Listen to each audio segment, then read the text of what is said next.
ಆಗುತ್ತೆ. ನನ್ನ ಹತ್ರ ಕನಿಷ್ಠ ಪಕ್ಷ 5 ವರ್ಷಗಳ ಕುರಾನ್ ಇದೆ. ನಾನು ಇಂಗ್ಲಿಷ್ನದ್ದು 4 ವರ್ಷ ಇಟ್ಕೊಂಡಿದ್ದೀನಿ, ಕನ್ನಡದ 2 ವರ್ಷಗಳನ್ನು ಇಟ್ಕೊಂಡು ಅದನ್ನ ಎಲ್ಲವನ್ನು ಕಂಪೇರ್ ಮಾಡಿ ನೋಡುವಾಗ ಲಂಡನ್ ನಲ್ಲಿರುವಂತಹ ಒಂದು ಇಸ್ಲಾಮಿಕ್ ಸ್ಟಡೀಸ್ನವರು ತುಂಬಾ ಸ್ಪಷ್ಟವಾಗಿ ಹೇಳ್ತಾರೆ, ಫಿತ್ನಾ ಅನ್ನೋ ಪದದ ಅರ್ಥ ಕ್ಷೋಭೆ ಅಥವಾ ಅಶಾಂತಿ ಅಲ್ಲ. ಫಿತ್ನಾ ಅನ್ನೋ ಪದದ ಅರ್ಥ ಬಹುದೇವತಾವಾದಿಗಳು, ಬಹು ವಿಶ್ವಾಸವಾದಿಗಳು ಅಥವಾ ಐಡೋಲೇಟ್ರಿಯನ್ನ ಫಿತ್ನಾ ಅಂತ ಕರೀತಾರೆ.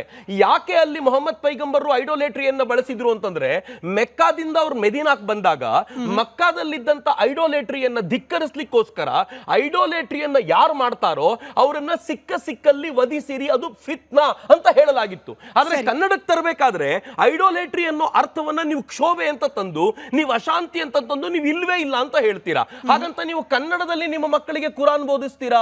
ಇಲ್ಲ. ಅವರನ್ನ ಮದ್ರಸಾ ಕಳಿಸ್ಕೊಡ್ತೀರಾ, ಅವರಿಗೆ ಅರೇಬಿಕ್ ಅನ್ನು ಕಳಿಸ್ಕೊಡ್ತೀರಾ, ಅದರಲ್ಲೇ ಪಾಠ ಮಾಡ್ತೀರಾ. ಪಾಠ ಮಾಡಿದ ನಂತರ ಫಿತ್ನಾ ಅನ್ನೋದನ್ನ ಅವ್ನು ಓದಿಟ್ಕೊಳ್ತಾನೆ. ಅವನಿಗೇನ್ ತಪ್ಪು ಅಂತ ಅನ್ಸುತ್ತೆ ಅದರಲ್ಲಿ?